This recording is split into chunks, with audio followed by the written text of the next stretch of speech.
여러분, 요즘 혹시 이런 생각 가지시는 분 계세요? 내 삶은 변화가 필요해. 혹시 이런 생각 가지신 분 계실까요?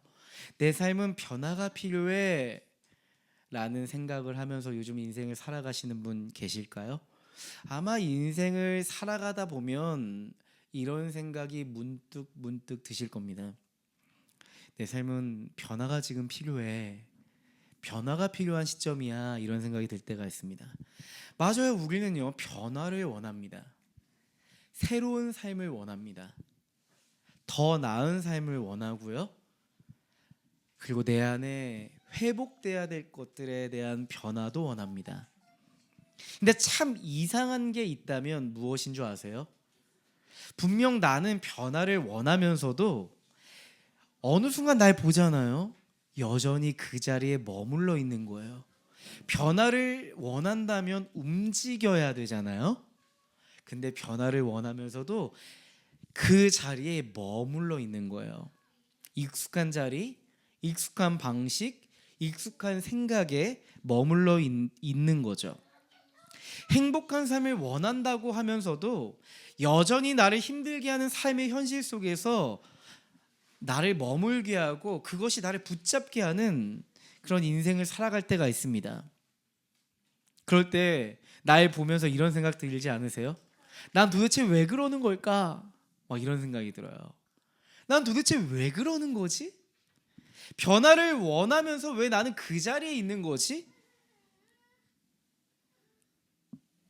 어쩌면 내 삶을 변화시키려면 내가 이 길로 가야 될 거야 라고 생각은 하지만 그 발을 뗄 용기가 없어서 혹시 내 삶에 변화를 주지 못하는 건 아닐까 이런 생각도 해봅니다. 용기가 없어서 또 그 길이 너무 두려워서 가지 못하는 건 아닐까 이런 생각을 해보게 되는데요. 오늘은요, 이 이야기에 대해서 한번 해보려고 해요. 왜 우리는 떠나지 못하는 걸까? 첫 번째, 우리는 왜 떠나지 못하는 걸까 한번 이야기해보고 싶고요. 또 혹시 이 자리에 떠남을 주저하는 분들이 있다면 떠남을 주저하는 우리에게 필요한 것은 무엇일까? 오늘은 이 두 가지에 대해서 함께 이야기해보고 싶습니다. 오늘 말씀의 제목은요, 떠나지 못하는 이들에게입니다. 떠나지 못한 이들에게 주시는 하나님의 메시지입니다. 오늘 말씀을 보니까 한 사람이 등장합니다. 아브람이라는 사람입니다. 아브람은요, 갈대아 우르라고 하는 지역에서 살았답니다. 갈대아 우르는요, 창세기 11장에 보았던 바벨이라는 도시와 굉장히 밀접하게 연관되어 있는 도시였어요. 갈대아 우르는 바벨로부터 남쪽에 위치해 있던 하나의 도시였죠. 지리적으로, 문화적으로 바벨의 영향권 안에 있었던 도시가 바로 갈대아 우르였습니다. 여러분, 지난주 설교를 아마 기억하실 겁니다. 바벨이라는 도시의 본질적인 의미가 무엇이었죠? 바벨은 왜곡된 욕망으로 세워진 도시였습니다. 왜곡된 욕망으로 세워진 도시였습니다. 여러분, 바벨이라는 그 이름의 뜻이 뭐냐면요, 혼란스럽다라는 뜻을 갖고 있어요. 혼란스럽고 혼잡한 도시였어요. 바벨은 그 시대의 문화와 가치, 역사의 방향을 결정하는 아주 핵심적인 도시였거든요. 창세기 11장 4절에 이런 말씀이 있었잖아요. 자, 도시를 세우고 그 안에 탑을 쌓고서 탑 꼭대기가 하늘에 닿게 하여 우리의 이름을 날리고 온 땅 위에 흩어지지 않게 하자. 이렇게 도시 계획을 세웠었습니다. 바벨의 핵심 사상은 뭐예요? 하나님 없이도 안전한 나만의 세계를 만들고 말 거야 라고 하는 왜곡된 욕망이 있었습니다. 하나님 없이도 안전한 나만의 세계를 만들 거야 였습니다. 사실 가장 안전한 건 하나님과 함께 안전한 세계를 만들 거야 일 텐데, 하나님 없이도 안전한 나만의 인생, 나만의 세계를 만들 거야 라고 하는 것이 바벨 사람들의, 바벨이라는 도시의 스피릿, 정신이었습니다. 그리고 지금 우리가 살아가는 이 시대적인 정신이기도 합니다. 하나님 없이도 충분히 살아갈 수 있는 삶을 구축해내는 것이 현 시대의 사람들의 정신이기도 하죠. 바벨에는 모든 것이 있었지만 단 한 가지가 없었습니다. 무엇이 없었죠? 하나님이 없었습니다. 온 우주의 창조주신 하나님이 없었습니다. 하나님이 계셨지만 하나님을 없다 여기며 살아가는 사람들이 있었습니다. 그게 바로 바벨이었어요. 아브람은 바로 이 바벨의 영향권 아래에서 살아가고 있었던 거예요. 그 갈대아 우르에서 말이죠. 뒤집어서 생각하면요, 갈대아 우르는 바벨의 문명 혜택을 누릴 수 있는 도시였습니다. 뭐 한번 예를 한번 들어볼까요? 바벨이 서울이라는 메가시티라고 한다면 갈대아 우르는 뭐 수도권 정도 될 수 있겠죠? 그렇죠? 그러니까 갈대아 우르는 바벨만큼은 아니지만 바벨이 주는 그 영향 안에서 인생을 살아가기에 굉장히 적합한 도시였다라고 생각하시면 좋을 것 같습니다. 누가 봐도 떠날 이유가 있을까요? 없을까요? 없어요. 뭐 이런 얘기 하잖아요. 서울에서 집 팔면 나중에 서울에 못 들어온다. 서울 계속 살아야 돼. 뭐 이런 얘기를 사람들이 부동산 시장에서 많은 얘기를 합니다. 갈대아 우르는요, 떠날 이유가 없는 도시였는데요. 자, 지금부터가 중요합니다. 그런데 어느 날 하나님이 아브라함에게 말씀하십니다. 그게 창세기 12장의 시작입니다. 제가 창세기 11장부터 12장까지 세계관을 짤막하게 여러분에게 다 말씀드린 거예요. 어떤 배경에서 하나님이 아브라함에게 말씀하셨는지에 대해서 말이죠. 자, 함께 읽어보시죠. 창세기 12장 1절 함께 읽어보겠습니다. 시작. 주님께서 아브라함에게 말씀하셨다.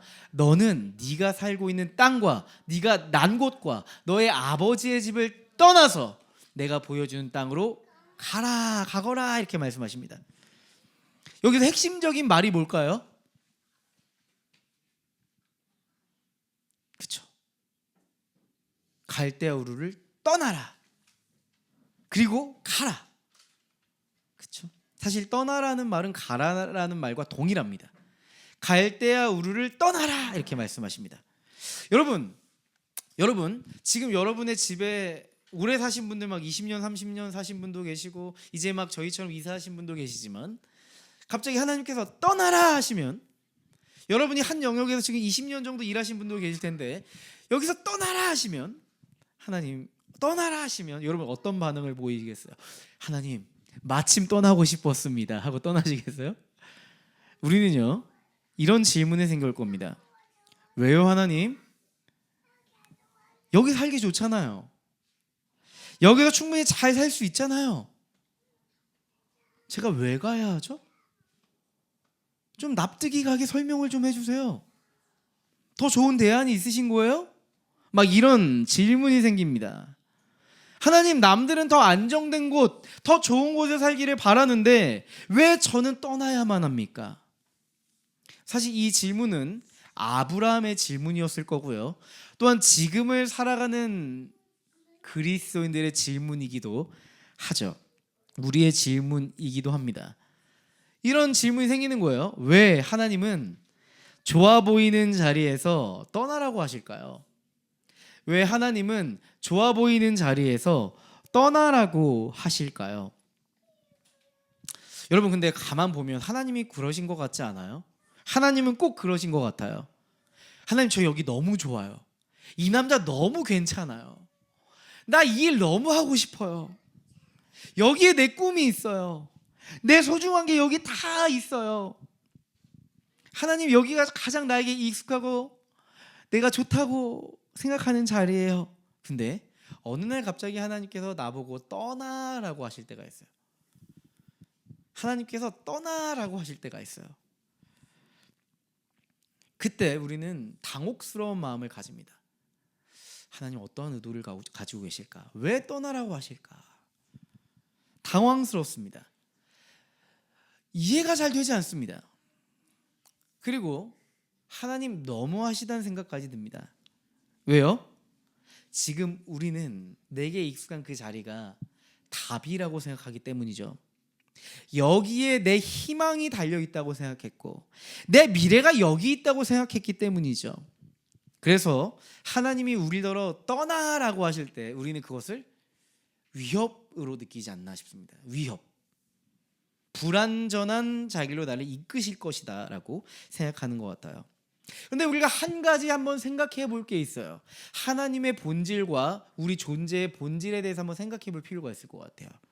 여러분, 우리의 존재는 완전합니까? 불완전합니까? 불완전하죠. 아마 완전하다고 생각하시는 분은 이 자리에 안 계실 겁니다. 완전한 나의 생각을 따라서 마음껏 살아가면 되니까요. 근데 우리가 인생을 살아가다가 내 존재의 불완전함을 보면서 완전한 하나님을 찾아서 이 자리에 오신 거잖아요. 맞으시죠? 그렇습니다. 우리는 눈에 보이는 데까지만 볼 수 있는 불완전한 존재죠. 하나님의 본질을 떠올릴 때 하나님은 눈에 보이지 않는 부분까지도 볼 수 있는 분이고, 그걸 통해서 설계하시고 계획하시고 완전하게 이루시는 완전한 존재이십니다. 우리는 부분을 보지만 하나님은 전체를 보십니다. 우리는 불완전함을 보고 완전하다고 느끼지만 하나님은 완전함을 통해서 하나님의 계획을 이루십니다. 이게 사실 본질이죠. 한번 우리가 그럼 합리적으로 한번 생각해 보자고요. 우리가 무엇을 따라가는 게 가장 안전할까요? 가장 완전한 플랜을 따라갈 때 가장 안전하고 완벽할 겁니다. 가장 완전하신 하나님이 가장 안전한 계획을 갖고 계십니다. 그럼 우리는 당장은 하나님이 떠나라고 하실 때 당장은 이해가 되지 않을지라도 한 가지 생각은 할 수 있습니다. 하나님이 우리더러 떠나라고 하실 때는 다 이유가 있다. 우리가 당장은 보지 못할지라도 떠나라고 하실 때는 다 이유가 있을 것이다. 이게 믿음이죠, 사실은. 또 한 가지 하나의 하나님의 그 의도에 대해서 생각해 보시죠. 우리는 아까 갈대우를 떠나라 라고 했을 때 내가 손해를 볼 것이고 내가 익숙한 자리를 떠나야 했고 우리 가족들이 여기 다 살고 있는데 여길 떠나면 내가 결국에는 살아남기 어려운 현실에 봉착할 것이다 라고 생각하는데, 사실은 우리는 어떤 손해, 익숙한 자리를 떠나는 것에 집중하지만 하나님은요, 사실 떠나라고 하실 때 아까 해나 씨가 얘기한 것처럼 가라라고 하는 말과 하나예요. 동전의 양면이에요. 하나님은 떠나라고 하실 때 떠남의 강조점도 있지만 가라에도 강조점이 있는 거예요. 하나님이 우리를 떠나라 하실 때 새로운 목적지를 주시는 겁니다. 아브라함을 보시면 내가 보여주는 땅으로 가라라고 하는 말씀을 듣습니다. 우리는 내가 답이라고 생각하고 희망이라고 생각하고 미래라고 생각하는 것을 내가 지켜야 되고 떠나야 된다고 생각하면은 두려워하는 나머지 하나님이 우리를 보내실 것에 대한 기대를 때로는 하지 못할 때가 있어요. 떠나는 것이 두려워서 하나님이 보내실 곳에 대한 기대를 하지 못할 때가 있어요. 그래서 우리는 이런 기도를 하죠. 하나님 확실하게 한번 보여주세요. 그럼 떠날 수 있을 것 같아요. 확실하게 좀 어떻게 좀 해주세요. 확실하게 말씀해 주시면 좀 확실하게 뭔가 증거를 보여주시는지 막 누가 봐도 알아차릴 정도로 뭘 보여주시면 제가 한번 해볼게요. 한번 떠나볼게요. 이렇게 얘기합니다. 좀 딜을 하고 싶습니다. 돌다리도 좀 여러 번 두드리면서 이렇게 가고 싶어하는 거죠. 불안 심리 때문이죠. 그런데 여러분, 하나님은 그렇게 일하시지 않는다는 특징이 있습니다. 하나님은 우리가 확인할 때 너 그걸 원해? 보여줄게. 너 그걸 원해? 보여줄게. 뭐 이런 경우도 덜어 있지만 하나님은 보여주시지 않고 그 길을 가게 하십니다. 자, 제가 지난 12월에 우리 소망하는 교회 성도들과 함께 신촌에 개척할 때, 자, 유나 잘 봐. 3개월 4개월 후에 이런 건물을 얻게 될 거고 사람들이 많은 후원들을 통해서 너희들이 이제 앞으로 교회를 유지할 수 있는 환경이 조성될 거고 새 가족이 오기 시작할 거고, 이런 얘기 단 한 번도 한 적이 없었습니다. 저에겐 딱 한 가지였습니다.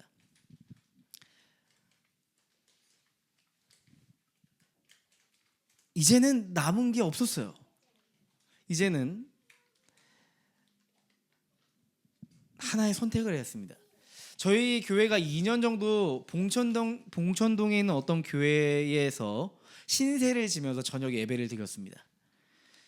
그러니까 그 본 교회는 11시 예배를 드렸고요. 저희는 저녁 5시에 들어가서 6시 예배를 드려서 뭐 10시, 11시 이렇게 끝나는 저녁 예배를 드렸어요. 근데 우리 안에서는 많은 회복과 변화와 성장이 있었지만 겉으로 보기에는 어떤 열매가 보이지 않는 것처럼 느껴졌습니다. 사실 그 교회가 너무 좋은 분들이어서, 그 목사님도 너무 좋으신 분들이어서 계속 있어도 된다고 말씀하셨어요. 돈도 받지 않는다고 말씀하셨어요. 굉장히 안전한 자리였고요, 익숙한 자리였습니다.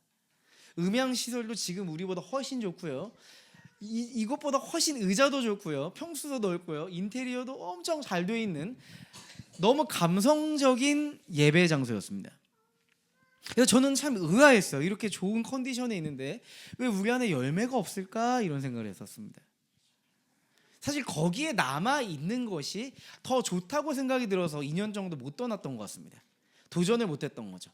근데 약 2년이 지났을 때 다시 신촌에서 재개척을 해야겠다는 생각이 제 마음에 들어왔었습니다. 그런데 상황은 달라진 게 하나도 없었어요.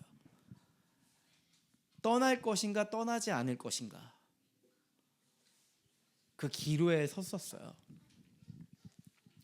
그리고 하나님께서는 결국 떠나야 한다는 마음을 제게 주셨고 신촌에 가야 한다는 그런 마음을 제게 주셨어요. 그런데 여러분 잘 아시다시피 신촌에서의 개척을 시작하려고 소극장을 빌렸는데 그 문이 닫혔고, 임대를 알아보자니 현실은 막막했고, 한 달 동안의 부동산을 알아봤지만 하나님 길을 열어주시지 않았습니다. 모든 상황과 정황은 신촌에서 개척하는 것이 아닌 것 같아 보였습니다. 다시 돌아가야 하나 생각도 했었고, 교회는 길이 아닌가 라고까지 생각했었습니다. 저도 제 마음 안에 확실히 보여주시면 조금 더 여기서 도전해 보겠습니다 라는 마음이 있었지만 차마 그런 기도는 하지 못했던 것 같습니다. 제가 했던 결론은, 그래, 벼랑 끝에서 한번 뛰어내려 보자. 하나님이 살아계시다면 날개를 붙여 주시든지 그 큰 손으로 떠받쳐 주시든지, 아니면 죽어서 어차피 부활하니까 어떻게든 살려주시겠지, 그런 생각을 했던 것 같아요. 여러분, 제가 떠나지 않았다면, 우리가 떠나지 않았다면 지금 이 자리에서 예배드리지 못했을 겁니다. 정말 그런 것 같아요. 떠나지 않고는 갈 수 없습니다. 떠나야만 갈 수 있습니다. 여러분, 제가 여러분들에게 지금 당장 제 안에 있는 100만 원을 드리고 싶습니다. 근데 여러분의 두 손에 이렇게 안겨 드리고 싶은데, 여러분이 뭔가 다른 것을 움켜쥐고 있다면 제가 드리는 이 100만 원을 받을 수가 없을 겁니다. 이 100만 원을 받으려면 지금 내가 움켜쥐고 있는 것을 내려놓아야만 그 다음에 내게 주어질 100만 원을 받을 수 있겠죠. 맞아요. 우리가 무언가를 우리 인생에서 움켜잡고 있다면 하나님이 보여주실 무언가를 우린 붙잡을 수가 없습니다. 이건 굉장히 당연한 이치입니다. 떠나지 않고 간다는 건 불가능한 일이기 때문이죠. 근데 우리는요, 이런 당연한 이치를 잃어버리고 인생의 오류에 빠질 때가 있단 말이에요. 내 삶의 습관을 유지하려고 하면서 내 삶이 달라지기를 원하는 욕심을 갖는단 말이죠. 새로운 도전을 하지 않으면서 새로운 결과를 기대합니다. 이런 잘못된 신앙을 갖습니다. 난 아무것도 하지 않으면서 하나님이 내 삶을 바꿔주시길 원합니다. 마치 알라딘의 지니처럼 내 삶이 한순간에 변화되길 원하는 것이 우리의 내면의 심리인 것 같아요. 내가 변하려고 하지 않으면서 내 삶은 긍정적으로 변하기를 원하는 마음이 우리 안에 있어요. 바로 인생의 모순이죠. 여러분, 지금 제가 몸을 맞는다고 하면 먼저 뭐부터 해야 돼요? 식단을 바꿔야 됩니다. 오늘 예배가 끝나고 부대찌개를 맛있게 먹을 건데 제가 오늘 여러분 앞에서 몸을 맞는다고 하면 일단은 부대찌개부터 먹지 말아야 될 것 같습니다. 식단을 바꿔야 됩니다. 제가 좋아하는 튀김, 고기, 네, 뭐 이런 디저트, 밀가루 다 끊어야 됩니다. 단백질 위주의 식단. 그리고 하기 싫어도 오늘 예배 끝나고 교회 끝나고 가서 운동해야 됩니다. 운동해야 돼요. 여러분, 실패하는 방법은 딱 하나예요. 제가 식단을 바꾸지 않고 운동하지 않는 겁니다. 게으른 습관에서 머물러 있는 겁니다. 여러분 잘 아시는 것처럼 우리가 전문가가 아니라고 할지라도 내 삶의 패턴, 내 삶의 방식이 내 몸의 건강의 미래를 결정합니다. 여러분, 우리의 인생도 마찬가지 아닐까요? 떠나지 않고서는 새로운 시작이 없습니다. 하나님은 유다 백성들에게 이런 말씀하셨어요. 이사야 선지자를 통해서 유다 백성들에게 이런 말씀을 하십니다. 우리 다 같이 한번 읽어보시죠. 너희는 지나간 일을 기억하려고 하지 말며 옛 일을 생각하지 말아라. 내가 이제 새 일을 하려고 한다. 이 일이 이미 드러나고 있는데 너희가 그것을 알지 못하겠느냐? 내가 광야에 길을 내겠으며 사막에 강을 내겠다. 아멘. 하나님은 시대마다 하나님의 사람들에게 이런 말씀을 하세요. 지나간 일을 기억지 말고 옛 일을 생각지 말고 내가 너에게 이룰 새로운 일을 바라보면서 가라. 길이 없니? 내가 길을 만들어 줄 거야. 너의 인생에 목이 마르니 광야와 같고 사막과 같은 너의 인생에 내가 강을 만들 거야. 오아시스를 만들 거야. 너희가 그것을 먹고 살아가게 될 거고 나의 길을 통해서 가게 될 거야. 말씀하십니다.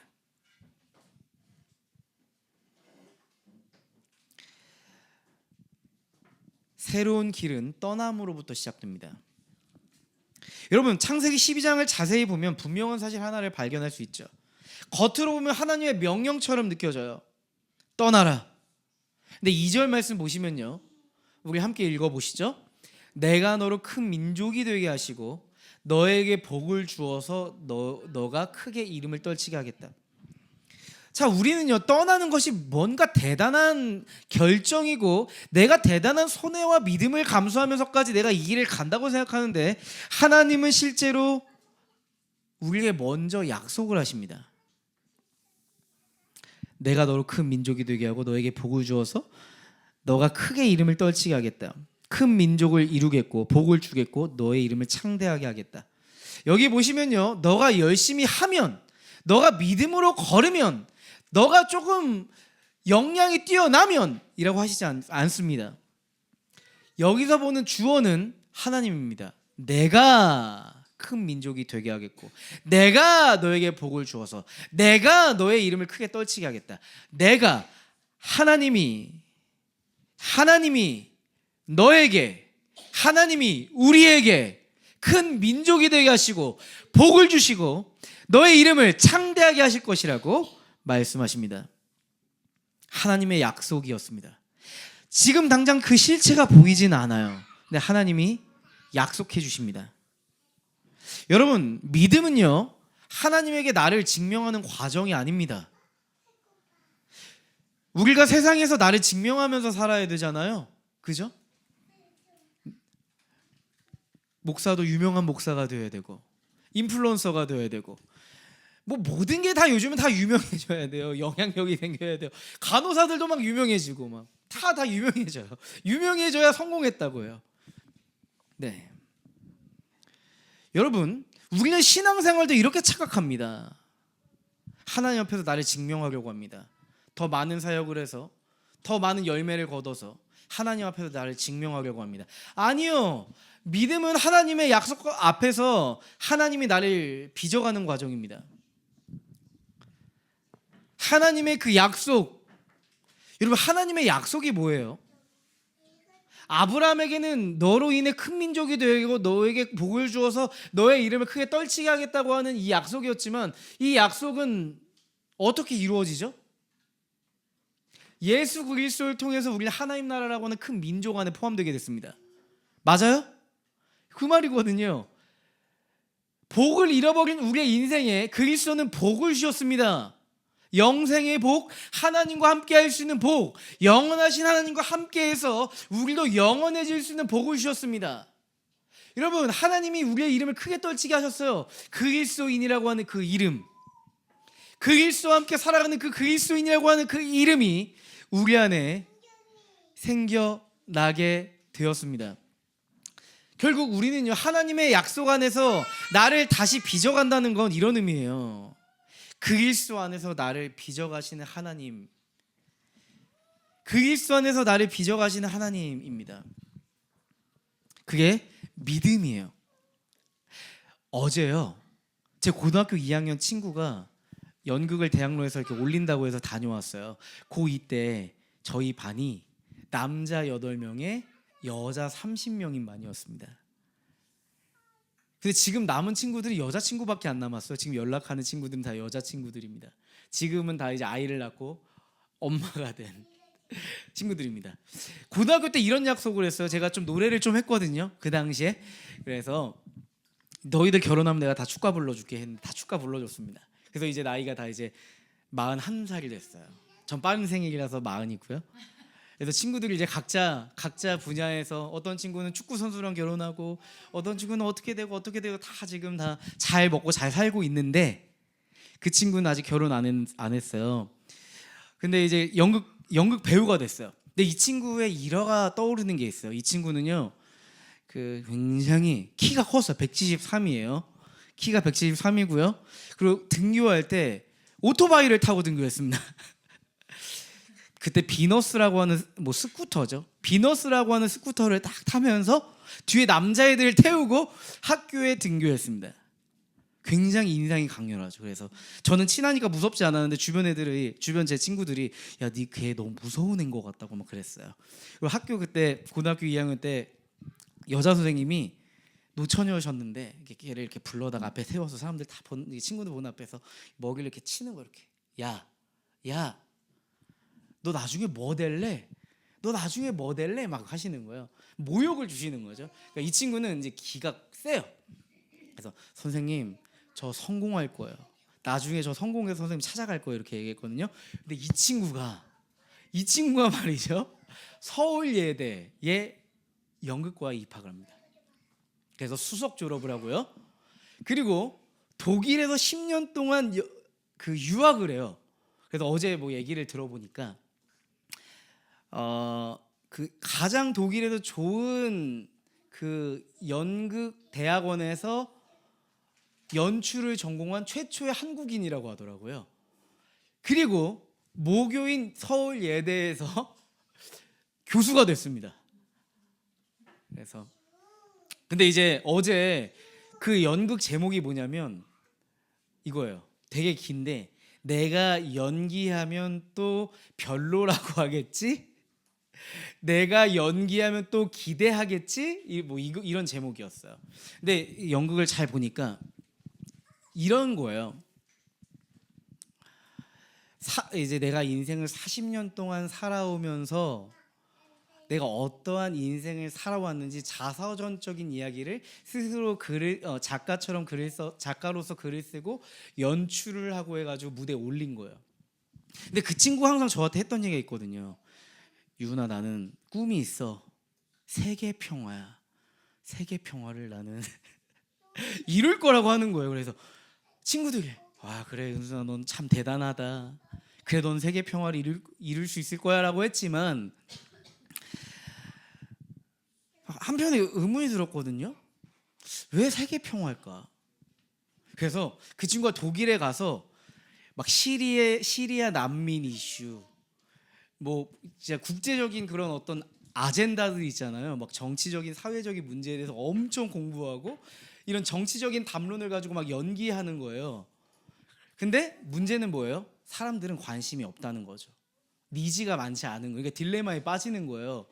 나는 이게 세계 평화를 위해서 세계적인 아젠다, 막 시리아 난민 문제, 막 별의 별 문제, 막 이런 거를 막 가지고 이제 막 연극에 올리는데 사람들은 크게 흥미를 보이지 않더라. 난 어떻게 해야 되지 앞으로? 뭐 이런 내용이었어요. 이런 굉장히 연극인들의 그런 고뇌, 먹고 살기 막막한 그들의 어떤 생존 문제 뭐 이런 것들을 이제 그려내는 거였어요. 근데 이 친구가 그 대사 중에 이런 얘기를 하더라고요. 포기하는 것도 용기야. 포기하는 것도 용기야. 포기하는 것도 용기야. 이런 얘기를 하는 거예요. 포기하는 것도 용기야. 그래서 가만 보니까 이 친구도 다 이야기가 있는데 내가 이게 답이라고 생각했던 걸 떠나서 한 걸음을 내딛고 그걸 떠나서 한 걸음을 내딛고 하면서 41년의 생활을 살아왔더라고요. 여러분, 인간의 존재는요, 머무름 속에서가 아니라 떠남 속에서 형성됩니다. 사람은요, 익숙한 환경에선 내가 누군지 묻지 않습니다. 여러분, 우리가 떠날 때 질문하기 시작합니다. 저희도요, 봉천동에서 신천으로 올 때 저는 엄청 기도했습니다. 절박함으로 기도했습니다. 진짜 하나님 저를 통해서 우리 교회를 통해서 교회 세우려고 하시는 거 맞죠? 라고 하는 본질적인 질문. 저 거기 신촌 가는 거 맞죠? 이런 질문을 저는 계속 했거든요. 여러분, 떠날 때 우린 질문해요. 난 누구지? 난 진짜 뭘 믿지? 내가 무엇으로 살길 원하는 거지? 내 안에 어떤 가치를 가지고 있지? 이런 질문을 던지는 거죠. 여러분, 근데 그거 아세요? 우리가 하나님 앞에 질문한다는 것은 우리의 내면의 변화가 일어나고 있다는 걸 의미합니다. 반대로 이야기 드릴까요? 우리가 하나님 앞에서 질문하지 않는다는 것은 우리 안에 뭐가 고착되고 있는 겁니다. 묻지 않아도 내 마음대로 살 수 있는 그런 익숙한 현실 속에 머물러 있는 겁니다. 하나님 앞에서 질문한다는 건 우리 안에 조금씩 변화가 일어난다는 걸 의미하죠. 여러분, 신앙은요, 단지 안전한 곳에 머무르게 하지 않습니다. 신앙은 동행이라고 하잖아요. 하나님과의 동행. 신앙은 안전한 곳에 그냥 가만히 있는 거라고 생각하시는 분들이 있는데 아니요, 그렇지만은 않습니다. 하나님이 갈 때 같이 걷는 거예요. 하나님이 내가 여긴 안전하다고 생각했는데 갑자기 일어서시면 나도 일어나야 되는 거예요. 하나님 갑자기 왜 일어나세요? 가야 돼 이제. 하나님 여기에 답이 있다니까요. 가야 돼 유은아. 하나님과 함께 걷는 겁니다. 여러분, 익숙한 것으로부터 떠나는 순간 깨닫게 되는 거예요. 내가 붙잡고 있었던 그 익숙한 것이 날 살게 한 줄 알았는데 그게 아니라 하나님이 나를 붙들고 계셨고 나를 살게 하셨다라고 하는 것을 우리가 언제 깨달아요? 떠날 때. 더 적극적인 의미에서 하나님과 함께 갈 때, 그리스도 안에서 우리가 살아갈 때 우리가 그걸 깨닫게 되는 겁니다. 하나님은 아브라함에게 새로운 기준을 제시하시죠. 아브라함이 살아갈 새로운 인생의 동기와 목적을 말씀하십니다. 바벨의 영향을 받은 너의 인생의 동기와 목적을 이제 새롭게 해야 돼, 아브라함아. 지금까지 네가 살아온 방식, 네가 익숙하게 붙들고 있던 삶의 방식, 네가 의지하며 살았던 모든 기준, 그건 너가 시작해야 될 지점이 아니야. 단지 갈대아 우르를 떠나라 라는 의미가 아니라 너가 살아온 이 방식, 너가 의지하며 살아왔던 모든 기준이 그 기준으로부터 떠나 새로운 질서, 하나님의 질서 안에서 너가 가야 돼 라고 말씀하시는 겁니다. 저는요, 오늘 말씀을 통해서 백문일답이었어요. 유나, 너는 무엇으로부터 떠나야 하니? 라고 질문하시는 것 같았습니다. 나는 무엇으로부터 떠나야 할까요? 하나님은 우리에게 질문하십니다. 나는 무엇으로부터 떠나야 할까요? 이 시간 하나님께서 우리에게 생각하게 하시는 것 같아요. 나는 무엇으로부터 떠나야 할까? 하나님은 아브라함에게 말씀하십니다. 2절 3절 말씀 보시면요, 너는 복의 근원이 될 것이다 말씀하십니다. 너를 축복하는 사람에게는 내가 복을 베풀고 너를 저주하는 사람에게는 내가 저주를 내릴 것이다. 땅에 사는 모든 민족이 너로 말미암아 복을 받을 것이다 라고 합니다. 굉장히 독특한 표현이 한 가지 있다면 그냥 복을 주셨다라고만 표현하면 되잖아요. 복 주셨네, 복을 주셨다라고만 해도 괜찮을 것 같은데 성경은 이렇게 써 있어요. 하나님이 아브라함에게 복을 주시겠고 또 복이 될 것이다 라고 얘기했어요. 복의 근원이 될 것이다 말씀하세요. 그러니까 개역 개정에는 복이 될지라 라고 써 있고 새 번역에는 복의 근원이 될지라 이렇게 얘기합니다. 아브라함의 존재 자체가 복이 될 것이라고 말씀하시는 거예요. 독특한 표현이죠. 아니 복을 주시면 주시는 거지 복이 되는 건 뭘까? 복이 되는 존재가 된다니 이건 무엇을 의미할까요? 한번 생각해 보실래요? 복이 된다는 건 뭘까요? 우리 인생이 복주머니가 되는 건 아니잖아요. 복이 된다는 건 뭘까요? 여러분 아주 쉽게 말씀드려 볼게요. 완전하신 하나님께서 우리를 완전하게 만들어갈 것이라는 겁니다. 복을 주시는 하나님께서 우리의 삶을 복된 존재로 만들어가겠다는 겁니다. 레위기에 보면 반복해서 하는 말씀이 있어요. 레위기에 내가 온전하니 너희도 온전하라 뭐 이런 말씀이 있어요. 우리의 존재를 바꿔갈 것이다. 복되게 바꿔갈 것이다 라고 말씀하시는 겁니다. 그러니까 더 쉽게 말씀드려 볼게요. 내가 앞으로 너의 인생에 모든 것을 너의 존재를 복으로 바꿔갈 건데 너의 인생이 복이 되어서 너의 인생을 통해 많은 것이 회복되고 변화될 거야. 널 만나는 사람들이 너 안에 있는 복음을 듣고 복을 듣고 회복되고 변화되기 시작할 거야. 너를 만나는 사람들이 은혜를 경험하게 될 거야. 자막에 있어요. 내가 앞으로 너의 존재를 바꿔갈 거야. 복된 존재로 너의 인생이 복이 되어서 너의 인생을 통해 많은 것들이 회복되고 변화되기 시작할 거야. 너를 만나는 사람들이 복음을 만나 회복되고 변화되기 시작할 거야. 너를 만나는 사람들이 하나님의 은혜를 경험하게 될 거야. 가정이 변화될 거고 일터가 변화될 거고 너의 관계가 변화되기 시작할 거야. 하나님의 나라가 너를 통해 변화되기 시작할 거야. 만약 창세기 12장 1절부터 4절까지의 말씀을 바꿔서 우리의 인생의 말씀을 붙이면 이렇게 하나님 우리에게 말씀하실 겁니다. 너를 축복하는 자에게 복을 줄 것이고 너를 저주한 자에게 저주를 줄 거다. 이거예요. 여러분 우리는 인생을 열심히 살아가다가 꼭 목적과 방향을 잃어버릴 때가 있습니다. 어제 연극했던 그 친구가 그랬던 것 같아요. 독일에서 10년 동안 유학 생활을 했고 이제 교수가 됐어요. 이제 조금 더 다른 연극인보다는 안정적인 삶을 살아갈 수도 있겠죠. 근데 그 40년의 인생 속에서 그 친구가 그 연극에서 고백했던 딜레마는 뭐냐면 이제 내가 창작자로서 할 말이 없다는 거예요. 할 말이 없대요. 그래서 연극을 내가 하지 않기로 결정했대요. 그러니까 연극을 내가 하고 싶어서 하는 그 단계는 이미 뛰어넘었고 내가 이제는 이 연극을 통해서 어떤 말을 메시지를 전달해야 되는데 더 이상 내가 창작자로서 할 말이 없더라. 그래서 그냥 자기 얘기를 이런 솔직한 얘기를 그 연극에서 한 거예요. 지난번에 그 친구 했던 그 연극도 봤었는데 굉장히 난해했거든요. 한국 정치 이야기 뭐 이런 얘기를 굉장히 신랄하게 블랙 코미디라고 하죠. 엄청 시니컬하게 풀어냈어요. 코믹하게. 근데 굉장히 어려웠는데 어제 그 연극을 보면서 그 친구의 인생이 느껴지는 거 있죠. 그 친구가 이제 느꼈어요. 40년을 살아오면서 굉장히 멋지게 살아가고 굉장히 아름답게 살아가고 그 친구가 영화 베테랑에서 나오잖아요. 베테랑에서 나와요. 단역으로.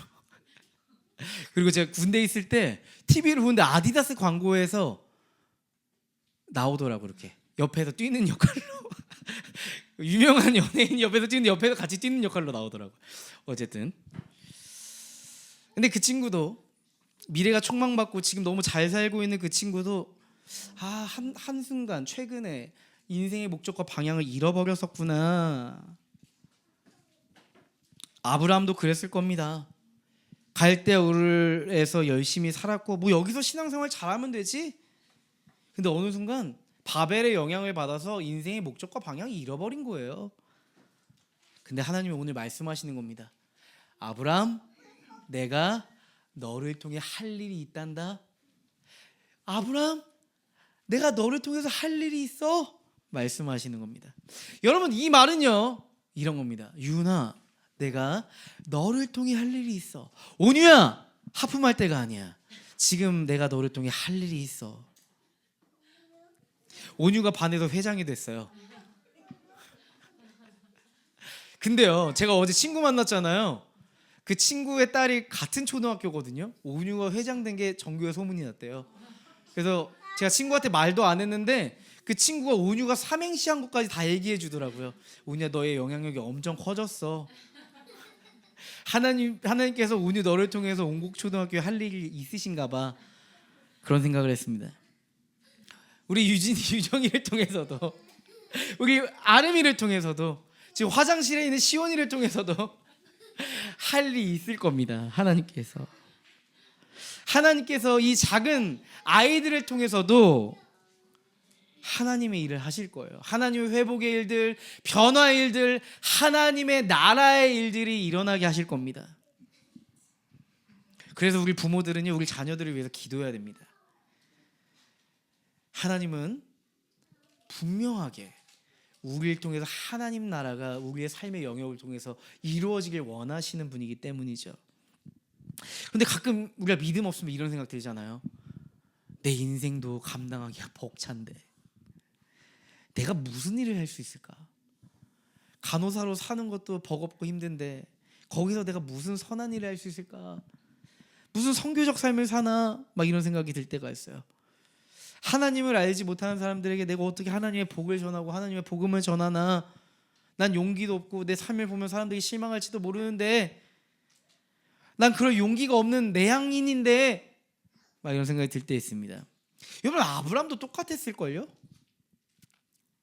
그래서 하나님이 아브라함에게 이런 말씀하시는 거예요. 내가 너의 존재를 만들어 갈 거라고. 너가 완성품이라서 널 사용하는 게 아니라 내가 너의 존재를 만들어서 너를 사용할 거라 말씀하시는 거예요. 아브라함의 존재를 바꿔서 사용하시겠다고 했고요. 그 말은 또 뭐예요? 기쁨아, 너의 존재를 바꿔서 내가 널 사용할 거야. 하나님 나라를 만들어 갈 거야. 여러분, 너무 걱정하지 마세요. 하나님은 우리를 사용하시기 전에 먼저 하시는 작업은요, 우리의 존재를 만드시는 작업이에요. 열심히 여러분들이 빚으실 거예요. 불순물을 제거하시고 살을 붙이시고 은은님보다 더 아름다운 우리의 존재 아름다움으로 우리를 만들어 가실 겁니다. 왜요? 하나님은요, 아까 말씀드렸다시피 하나님의 나라가 우리의 삶 속에서 이루어지는 걸 원하시죠. 근데 하나님 나라가 이루어지는 메커니즘이 갑자기 뿅 하고 바뀌는 게 아니라 우리의 존재가 회복되고 변화되어서 변화된 우리의 존재를 통해서 우리가 가는 곳이 회복되고 변화되는 게 하나님의 메커니즘이거든요.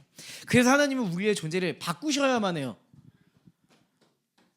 그래서 예수님 오신 거예요. 우리의 존재 바꾸려고. 그래서 우리의 삶에 하나님의 나라가 임해야 합니다. 먼저 그때 우리와 연결되어 있는 관계와 일도에 하나님 나라가 임할 겁니다. 근데 여러분, 교회도 똑같아요. 교회에서 찬양하고 말씀 듣고 기도한다고 하나님 나라가 임하는 게 아니에요. 여러분의 삶이, 제 삶이 하나님의 나라가 임해야지. 하나님 나라가 임한 사람들이 모인 곳이 교회니까 아름다운 일이 일어나는 겁니다. 근데 교회 안에서 많은 싸움이 일어나고 교회의 주인이 어떤 거대한 리더십에 있고 교회의 힘이 돈에 있을 때 거기에는 한 가지 특징이 있어요.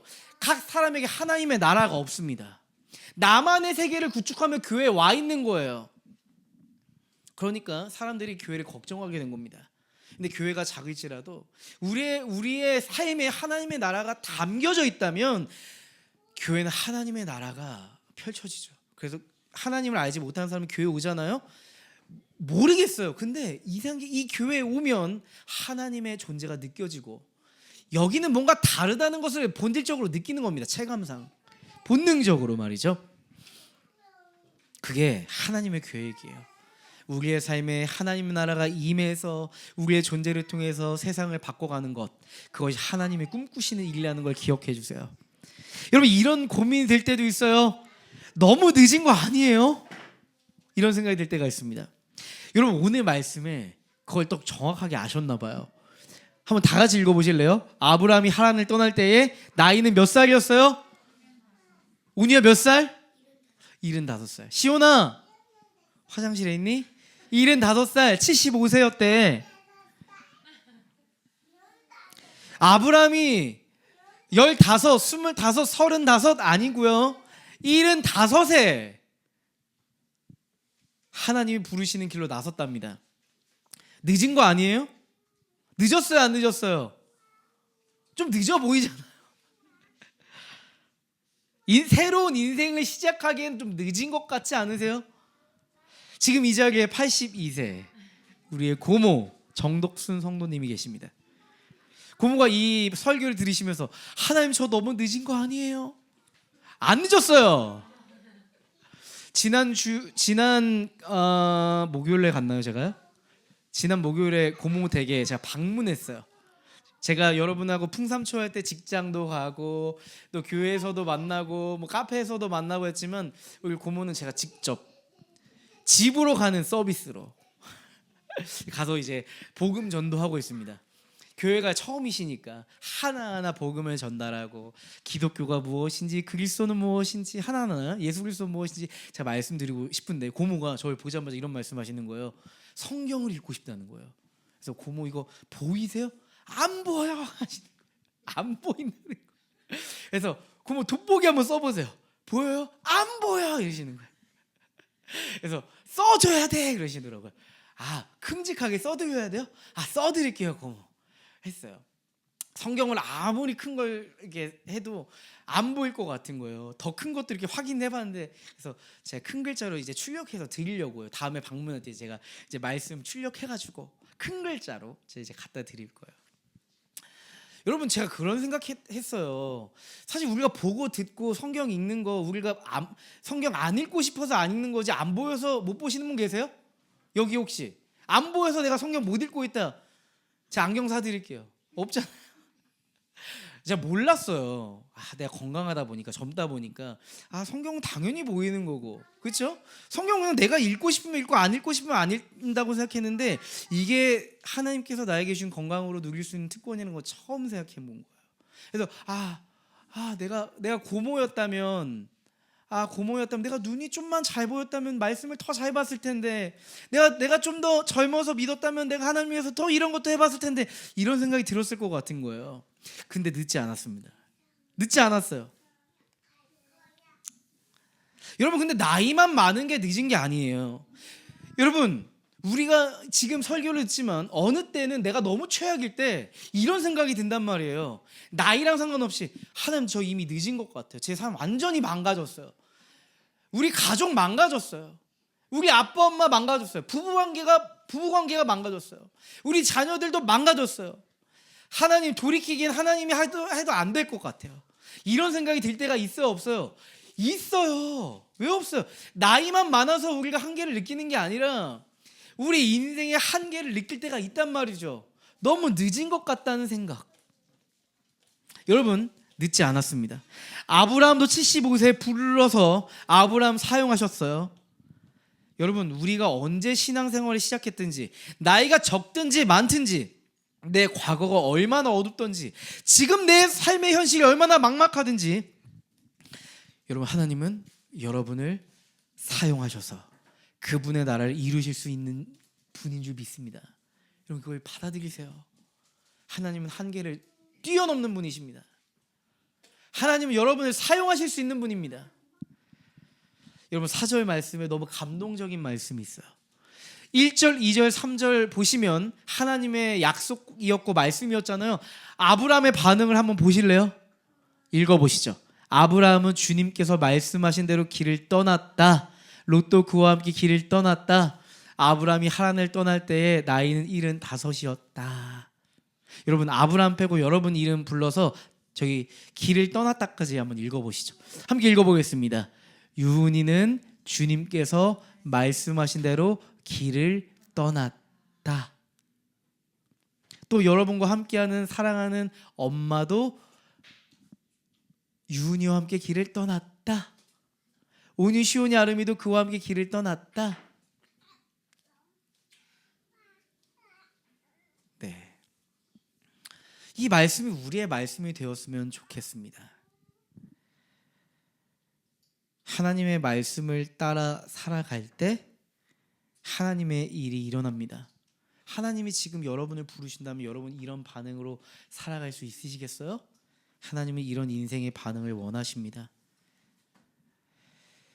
여러분 가장 안전하고 완벽한 자리에서 떠나신 분이 계세요. 누굴까요? 바로 예수님입니다. 예수님은 하나님의 자리에서 떠나 사람의 모습으로 이 땅에 오셨습니다. 그 누구도 하지 않을 떠남의 선택이었습니다. 왜 그러셨을까요? 예수님에게는 분명한 목표가 있었기 때문입니다. 요한복음 10장 10절 11절 말씀인데요. 한번 다 같이 읽어보시죠. 예수님이 하신 말씀이에요. 내가 온 것은 양으로 생명을 얻게 하고 더 풍성히 얻게 하려는 것이라. 나는 선한 목자라. 선한 목자는 양들을 위하여 목숨을 버리거니와. 예수님이 오신 목적은요, 우리에게 생명을 주시기 위함이라고 말씀하십니다. 우리를 구원하셔서 우리에게 생명을 주시려고 오셨다고 합니다. 근데 여기서 끝나지 않아요. 요한복음 10장 10절에서는 한 가지 더 말씀합니다. 더 풍성히 얻게 하려는 것이라.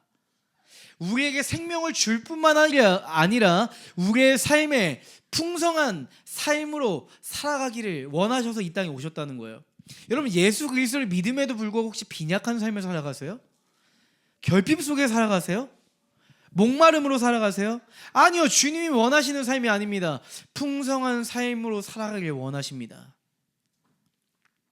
예수님이 그래서 선한 목자로서 자신의 목숨을 버리셨다고 말씀하십니다. 맞아요. 예수님이 떠남은 우리에게 생명을 주기 위해서였습니다. 세상이 줄 수 없는 소망을 주기 위해서 떠나셨습니다. 예수님은 하나님의 자리를 떠나서 사람에게 오셨고, 예수님은 우리의 인생을 구원하기 위해서 자신의 목숨을 버리셨어요. 자신의 삶을 떠나기로 결정하셨어요. 떠남의 관점에서 예수님을 보니까 예수님은 떠남의 연속이었어요. 예수님의 제자들도 예수님을 떠나버렸어요. 사랑하는 가족들도 예수님을 떠났어요. 세상도 나를 버렸어요. 세상이 나를 떠났어요. 십자가에서 자신의 목숨을 버리고 인생에서 떠나가셨어요. 예수님만큼 떠남의 선택을 하신 분이 없다는 것을 제가 발견하게 되었습니다. 여러분 잘 기억해 보세요. 예수님의 떠남이 우리의 구원이 되었습니다. 예수님이 우리에게 말씀하셨죠. 요한일서 4장 16절 말씀입니다. 우리는 하나님이 우리에게 베푸시는 사랑을 알았고 또 믿었습니다. 하나님은 어떤 분이세요? 사랑이십니다. 여호와는 하나님은 사랑이시라. 하나님은 사랑이시라. 하나님의 사랑이 우리를 살게 만들었던 겁니다. 하나님의 사랑이 우리의 존재를 다시 살게 했습니다. 하나님의 사랑이 우리의 존재를 온전하게 이끄실 줄 믿습니다. 소망의 하나님이 우리를 소망으로 이끌어 주실 줄 믿습니다. 혹시 오늘 말씀을 들으며 떠나야 하는데 떠나지 못하고 머뭇거리는 분들이 계실까요? 이제 두려움 아니라 예수님의 사랑을 따라가 보시죠. 그때 두려움의 끝이 아니라 소망의 시작이 기다리고 있을 겁니다.